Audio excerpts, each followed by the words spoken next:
a camel. In Michigan, yes. One of the most exciting things that I ever had to do was help that lady camel have her baby. And they're about 4 feet long and about that big around, and the leg got hooked up in her birth canal, so I had to push it back in, and the next contraction I had it in my hands. So I've been blessed in an awful lot of ways, believe me. One of the biggest ones is to have the wife that I have. I'm so absolutely blessed. I think it's Noah and Mrs. Noah reincarnated. Dr. Dromedary. I happened to get this from one of my friends the other day, a couple days ago, and I just thought it was so fascinating because it's something that we want to do. We never give up, okay? And this happens to be the reply to the first time that Albert Einstein applied for a doctorate. Very short. And it says, "Dear Mr. Einstein, your application for the doctorate has not been successful. At this time, and as such, you are not eligible for the position of associate professor. While you posed an interesting theory in your article published in Annalen der Physik, we feel that your conclusions about the nature of light and the fundamental connections between space and time are somewhat radical. Overall, we find your assumptions to be more artistic than actual physics." And this came from Professor Wilhelm Heinrich, PhD, Dean of Sciences at Bern University in Germany. And I was given an actual picture of the... So I'm hoping that this little talk will turn out a little bit better than his application.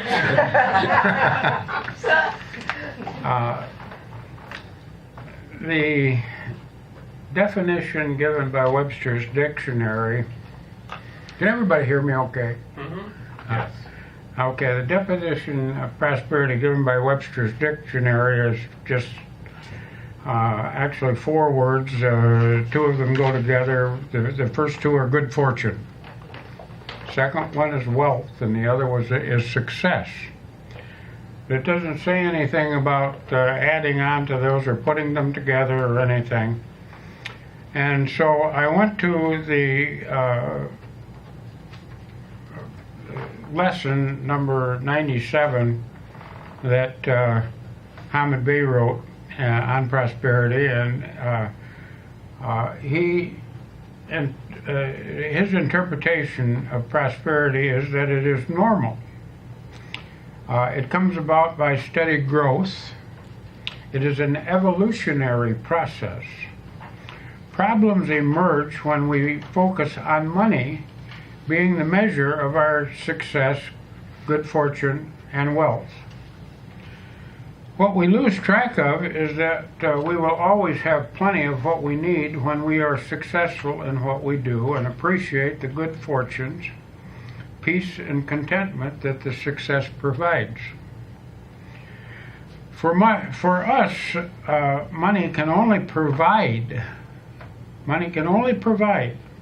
the means to do what we need to do, what needs to be done. And that leads to being successful in what we do. Money is a provider. Money is a provider. Put that in your mind and hold on to it. It is not a measure of success. As money being a provider, it is not the measure of success, and we must learn to be happy with having enough each day to carry out the activities of the day. Money facilitates the activities, not the other way around. We must always remember that each of us have different abilities. Therefore, we have different needs. And this is in order to carry out whatever we happen to be up to at the time. This means some of us have the very important job of janitor, and others the job of owning and operating the building. One, I want to make this perfectly clear, one cannot do their job alone. So no matter who the person is that's working, what their job is, it has to be there. One is not more important than the other. Everyone is equal, and the jobs are just plain different. And this is something that I was taught by my late dad, probably no more than 13 or 14 years old. I had the wonderful privilege of having a very, very intelligent father. One that was thought about, just revered by hundreds of people. And the first thing he taught me was that go clean the bathroom. Every job is important. Everybody has to do everything. Don't ever ask anybody else to do a job that you haven't done. And I tried to hold on to that philosophy throughout my entire business career. And Beverly can attest to you that we owned and operated 16 different businesses in our life. And one does not do that without some wonderful, wonderful people helping. You just don't do it alone. Get back to this here a little bit. One can't do their job alone, so everybody's equal, just different jobs. It's important that you be satisfied with your job and your abilities. Hamid Bey points out and gives examples in his lesson 97 about what prosperity is. Master Bey gives the true example of the fellow who could only equate his own success with the size of his bank account, which was never large enough. This person was the successful owner of a building and wealthy by most of our standards. But that wasn't enough. He asked his friends to invest, and he invested in drilling for oil and went broke. There's a whole added story in the lesson about that, but I condensed it down to went broke. Then he went back at what he had been previously doing successfully, found success there again in managing of buildings. The sad part is that not being satisfied, he repeated the oil well drilling failure a second time. And so, again, the emphasis was on the wrong place. It was in the money, not in what he was doing. And all of the people that he employed and helped by owning a business and owning and operating this building. I hope you now see that money only facilitates prosperity. It is not a measure of it. The Course in Miracles teaches us that we are created with everything we need and need ever to know. We then forget this when we enter our physical bodies. Our knowledge is all within us. And as we remember this knowledge, find out who and what we are. We find out who and what we are. Our reality is created by our Heavenly Father and Mother, not ourselves. We can be and truly are as prosperous as we can be when we remember ourselves as God created us. We facilitate this by using the gut feelings generated by our thoughts. Gut feelings are never wrong. Think about it. Remember it, because you can use it every day. Use them to find and enjoy God's given prosperity. Remember, it is the present moment that counts. It's the only reality that exists. I think that's what you said, maybe. He said. The past exists only in our memory. The future is anticipated, but rarely comes about as expected. Your thoughts, words, actions, feelings equal your prosperity right now. And I'm going to do one little extra thing, and that is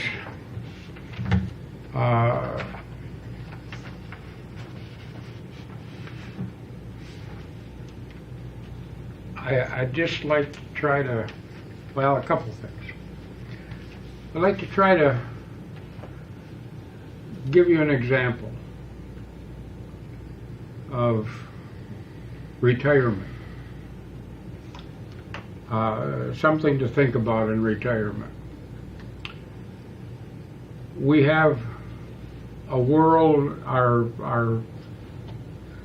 the world that we live in now.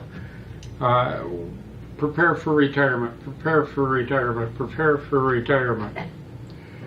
Well, this is great. It is, but there's fallacies in preparing ourselves for retirement, because once you put all of this money away, I think it's the banking industry that promotes this, or the insurance business that promotes it. Put this money away, put this money away, put this money away. So, and I think they got it up now to over $1 million that you need, maybe $1.5 million to be able to have a retirement. And then the idea that is promoted is that you pull a little bit of that out, and you'll never quite run out of it in the 20, 30 years of retirement that you have, and what have you. The thing that they don't talk about is each and every present moment. And if you have a retirement or a retirement program, and you, for instance, invest in the stock market and what have you, if you look at this thing, and what I was trying to say is that it's the daily things that come in. You don't know whether you're going to be here 5 minutes from now. I don't know whether I'm going to be laying on the floor 5 minutes from now. One of the things that I've found to facilitate things, and I think it makes a lot more sense, and I've had the pleasure or difficulties or whatever you want to try to help a couple people that had won the lotteries and what have you, to still have something down the road a few years. And most of them don't. Most of them just plain don't. They run out, they spend it, buy property, buy lakefront. Beverly is remembering some of those things. And pretty soon they run out. But if they would, for instance, think in terms of, what do I need daily? I'd like to set something up for myself now. So when I buy securities, buy something that pays a dividend. Don't have it reinvested so that you got a bigger figure on the piece of paper that they give you once a year or whatever, that you still got to pay taxes on. But buy something that pays back day to day to day to day. It gives you something that you can come in and make a donation to the Coptic Fellowship. It gives you something to go out to lunch with and what have you.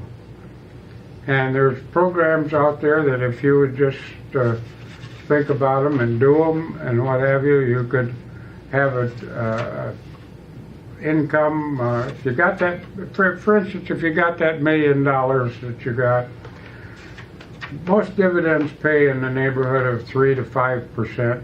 And I'm not trying to promote any particular stock or dividend or anything else. Please, this is just something to think about. But if you buy securities and you get up to that $1 million, you can have about $30,000 a year, almost as a minimum, coming to you in dividends. And you never touch the $1 million. But to me, that's pretty impressive. We can go out to lunch a lot on that kind of money. And it's not just a figure that's sitting up there on a piece of paper that says, oh, I'm rich. And that figure still stays there and can increase. So you look at it from that daily standpoint. What can I have today? How can my life be better at the end of this week? And to me, that's prosperity. Because you've got something for yourself and you've got something to share with the next guy. Thank you.